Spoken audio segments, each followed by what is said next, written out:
Hello there, and welcome to Busy Kids Love Music, the podcast that's for kids and families and celebrates the composers, instruments, and stories of classical music.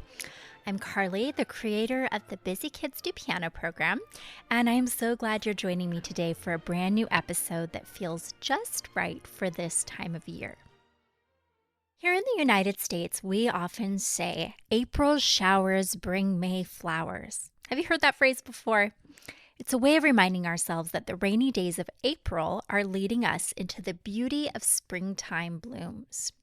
So, with those rainy April days in mind, today's episode is called April Showers, and we're going to explore 3 classical pieces that capture the sound and feeling of rain. Grab your rain boots, maybe a cozy blanket, and let's dive in.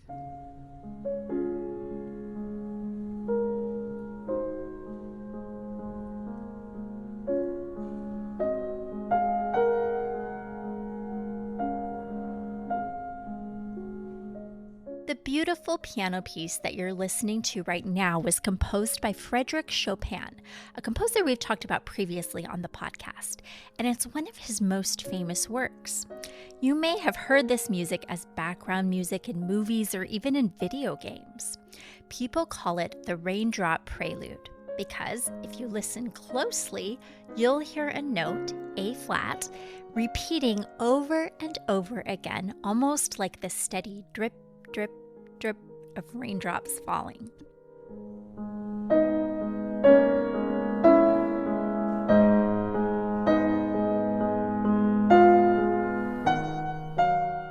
Legend has it that Chopin wrote this piece while staying at an old monastery during a storm. He kept hearing the sound of rain hitting the roof, and some people believe that is what inspired his music. Chopin wrote 24 preludes for the piano, covering all the major and minor keys. And when you listen to his Raindrop Prelude, can you hear how the rain seems to grow heavier, almost like a thunderstorm is passing through? And then just as quickly, it quiets back down to a gentle sprinkle.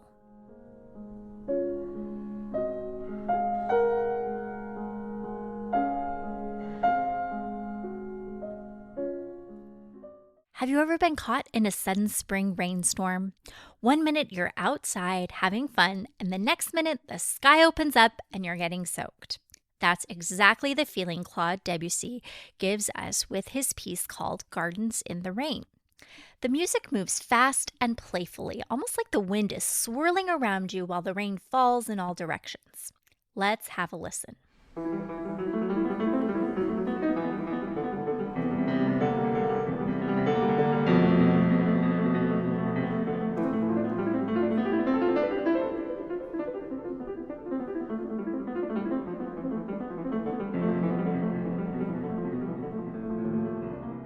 We've talked about Claude Debussy on the podcast before, so you may remember that he is a French composer. One of the things that's really fun about this piece is that hidden inside of the music are little snippets of old French nursery rhymes. So it's like you're playing in a magical garden where the rain is dancing and songs from your childhood are drifting through the air. How do you think Debussy's rain sounds different from Chopin's? I think the rainstorm in Debussy's music sounds more hectic and even aggressive than Chopin's. What differences do you notice?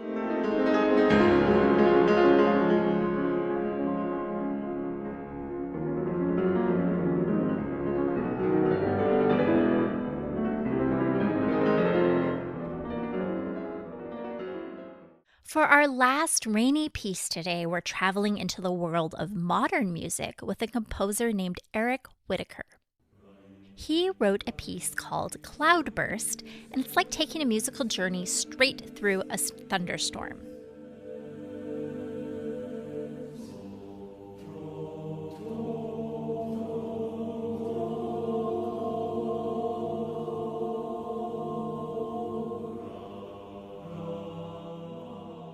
At the start of the piece, the music feels quiet and calm. The clouds are just starting to gather. But as it goes on, the storm arrives. You'll hear voices whispering, fingers snapping, hands clapping, and instruments rumbling to create the sounds of raindrops, wind, and thunder.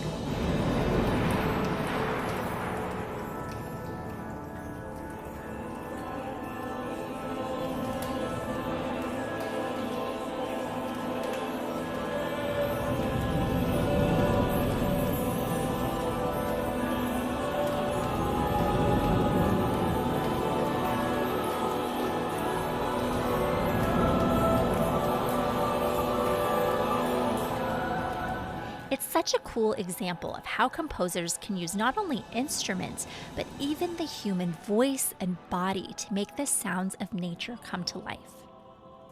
When you listen, close your eyes and imagine standing outside as the first drops begin to fall, and then the big, loud cloudburst comes pouring down.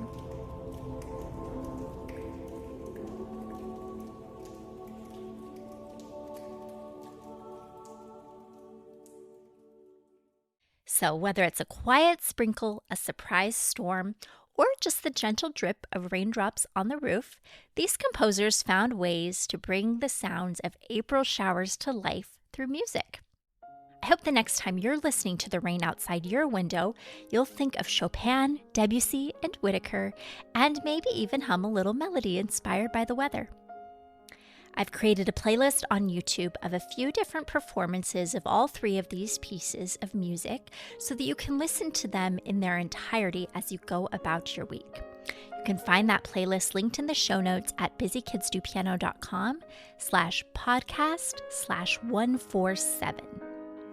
Thanks for joining me for today's episode of Busy Kids Love Music. I'll be back in 2 weeks with another brand new episode to share more musical adventures with you. Until then, keep listening to and learning about the music all around you. Bye for now.